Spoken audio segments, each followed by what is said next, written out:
Hello friends, welcome to Exam Bee. I am Sushil Lagade, ex manager Reserve Bank of India. और अभी अभी IRDA के जो अलाउंसेस है, पर्क्स है, बेनिफिट्स कहिए, वो अभी बढ़ गए हैं। और इनकी जो सैलरी है, जहाँ पे मैंने लिखा है अभी सैलरी नहीं बढ़ी है। आपको पता है एक सैलरी का कंपोनेंट होता है और कुछ अलाउंसेस, पर्क्स, बेनिफिट्स होते हैं, वो यहाँ पर बढ़े हैं। जैसे अभी आपने देखा कि आईबीए की तरफ से जो पीओ क्लर्क उनकी सैलरी बढ़ी है, जैसे बेसिक बढ़ा है, वो अभी इनका बढ़ना बाकी है। करेक्ट। और वो मतलब वो अभी बढ़ा नहीं है, स्टिल इनकी जो सैलरी है यहाँ पर मैं 1.75 यानी कि पौने 2 लाख बोल रहा हूँ।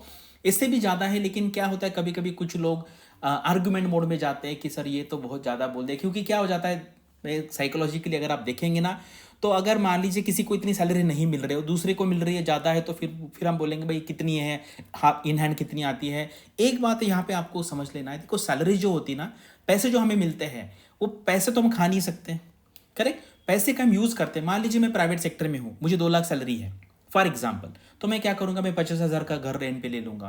करेक्ट। फिर उसके बाद मैं मेड रखूँगा 10,000, या मुझे मेरा स्पेक्स है, या मेरा मेडिकल चेकअप है, या फिर मेरा डेंटल ट्रीटमेंट है, मेरा मेडिकल ट्रीटमेंट है, बहुत सारे पेट्रोल है, ये है, तो मैं पैसा खर्च करता हूँ।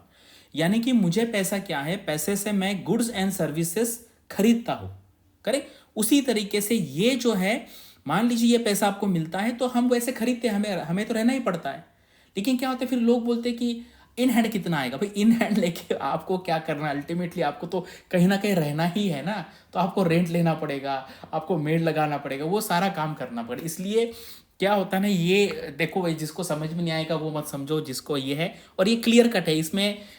इसलिए मैंने ये 1.75 कम लिखा है, एक्चुअली वो 2 लाख है, लेकिन मैं 25,000 कम कर रहा हूँ, क्योंकि क्या है, मुझे वो आर्गुमेंट मोड में जाना नहीं है। आपको भी पता है कि भाई ये टाइम वेस्ट करके ना, ये लोगों को दिमाग लगा के कोई फायदा नहीं है, अपना अपना काम करना है। तो चलो यहाँ पे वीडियो स्टार्ट करते हैं। सबसे पहले देखते हैं कि लाइए लास्ट टाइम, अभी ये वीडियो बनाने का पर्पज़ क्या है, आपको पता है न्यूज़ चल रही है कि भाई आईआरडी का रिकमेंड आएगा 24 में, तो ये 2023 का न्यूज़ है। करेक्ट।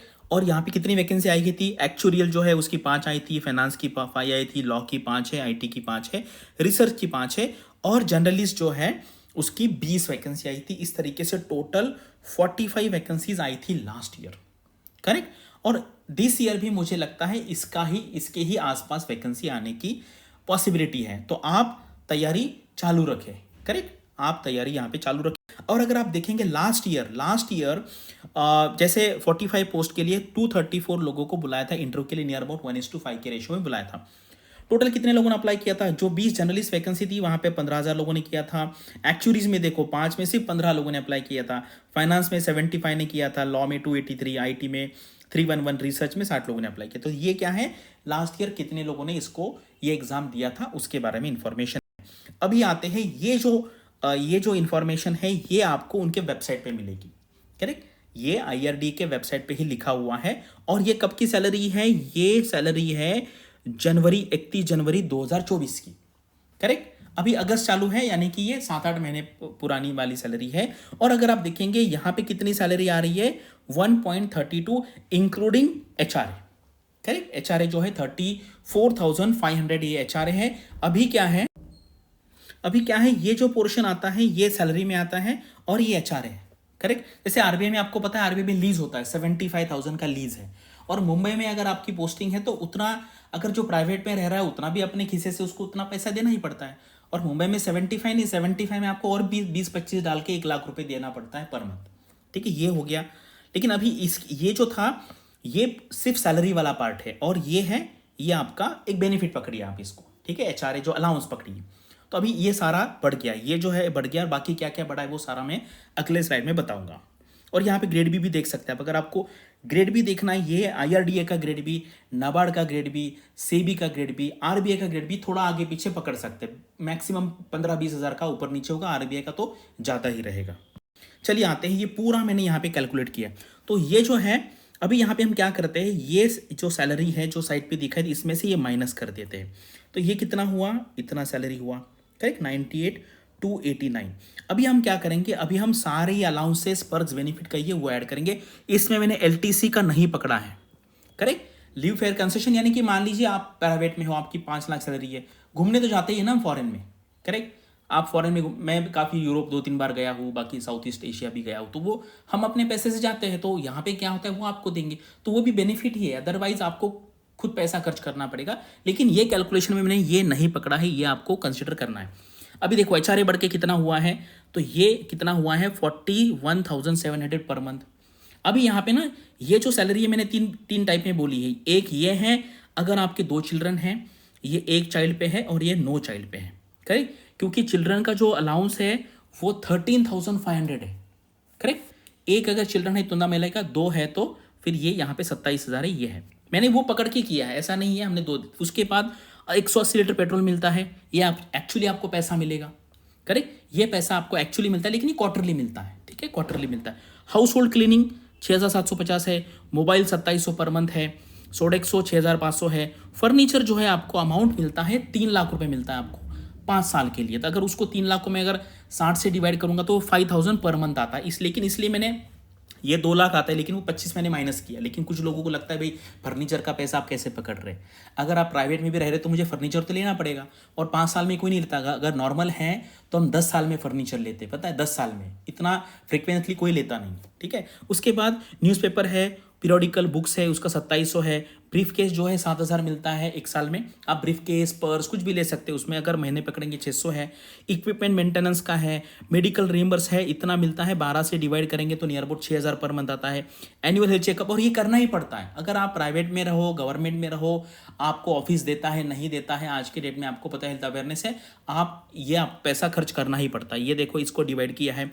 डेंटल ट्रीटमेंट है, आपको पता है डेंटल ट्रीटमेंट भी रेगुलरली हम करते हैं, उसका भी पकड़ते हैं। स्पेशल ग्रेड अलाउंस, ये अभी अलाउंस जो है ये यहाँ पे ऐड होंगे। अलाउंस जो है यहाँ पे है, ये इतना बड़ा है। लर्निंग अलाउंस जो है वो इतना है। स्पेक्टेकल्स है वाइफ और हस्बैंड, यानी कि सेल्फ और स्पाउस को दोनों को मिलेगा, तो ये 12,000 मिलता है दोनों को मिला के 12 महीने में 1 साल में, तो 1,000 रुपये होगा इसका। तो अभी अगर आप ये सारा पकड़ेंगे तो सिर्फ ये अलाउंसेस है यहाँ से लेके यहाँ तक, करेक्ट। अगर नो चाइल्ड है, अगर आप सिंगल है या शादी हो गई, बच्चे अभी नहीं है, तो ये इसका अमाउंट होता है 1,02,000। अगर 1 चाइल्ड है तो 1,15,000, अगर 2 चाइल्ड है तो 1,29,000। तो यानी कि अगर आप ये सैलरी प्लस अलाउंसेस पकड़ेंगे तो अगर 2 चिल्ड्रन है तो 2,27,000 पर मंथ, 1 चाइल्ड है तो 2,14,000 पर मंथ, और अगर आप अकेले हैं या शादी हो गई है और अभी बच्चे नहीं हैं तो 2 लाख रुपए पर मंथ आपका होगा। स्टिल मैंने यहाँ से 25,000 माइनस किया है। कुछ लोगों को भाई फर्नीचर का अलाउंस हजम नहीं होगा, कुछ लोगों को 2-4 हजम नहीं होगा, तो आप पकड़िए ये कितना है, ये ग्रेड ए का है। कितना है, ग्रेड ए का है। अगर मान लीजिए ग्रेड बी है तो आपने सैलरी देखा होगा, इससे 30-35 ज़्यादा है, तो ग्रेड ए में आप इसमें और 30-35 हज़ार ऐड कर दो सैलरी के साइड से। और यहाँ पर भी ये जो अलाउंसेस है ये भी ग्रेड ए ग्रेड बी इसमें भी चेंज होता है। और अभी यहाँ तक ये जो हमने कहा ये आज का है, अभी इनका सैलरी रिवीजन बाकी है।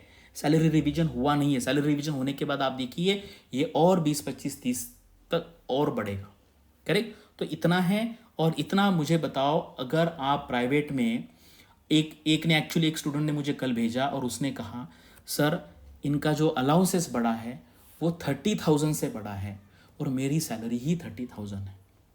तो आप देखिए, अगर आपको ऐसे जॉब में जाना है, ये जो सैलरी है नाबार्ड ग्रेड ए में भी इतना नियर अबाउट मिलता है, सीबी ग्रेड ए में मिलता है, पीएफआरडीए में मिलता है, उसके बाद आईआरडी में मिलता है, आरबीआई में तो इससे ज़्यादा मिलता है। ग्रेड ए की बात कर रहे हैं हम, और ग्रेड बी में इससे भी ज़्यादा मिलेगा। तो इसके लिए आपको बहुत मेहनत करना पड़ेगा। अदरवाइज प्राइवेट सेक्टर में हो या फिर बाकी जगह पे आपको इतनी सैलरी स्टार्टिंग में तो कोई नहीं देगा। ये सैलरी तक पहुंचने के लिए आपको 10 साल काम करना पड़ेगा, 10 साल। और ये है स्टार्टिंग सैलरी है। This is the starting salary of grade A officers of IRDA, ठीक है। और मैंने कहा ये अभी आज का सिचुएशन है, इसमें सैलरी का रिवीजन होना बाकी है। तो आप सोचिए, इतनी सारी अपॉर्चुनिटी आती है और हमें क्या करना है भाई, हमें जी लगा के मेहनत करना है, तभी हम इस लेवल। और ये आप देखिए ये स्टार्टिंग है, इसके आगे बढ़ते ही रहेगा, बढ़ते ही रहेगा, बढ़ते ही रहेगा, करेक्ट। तो आप बताइए यहाँ पे आपका पढ़ाई कैसे चालू है। बहुत सारी अपॉर्चुनिटीज़ आपके सामने है, बहुत सारी अपॉर्चुनिटीज़ है। पढ़ाई करना है और फिर आगे की जो आपको 30-35 साल 40 साल की जो आपकी लाइफ रहेगी वो एक सिक्योर हो जाएगी, क्योंकि ये सारे गवर्नमेंट जॉब है, PSC जॉब कहिए, रेगुलेटरी जॉब कहिए, ठीक है।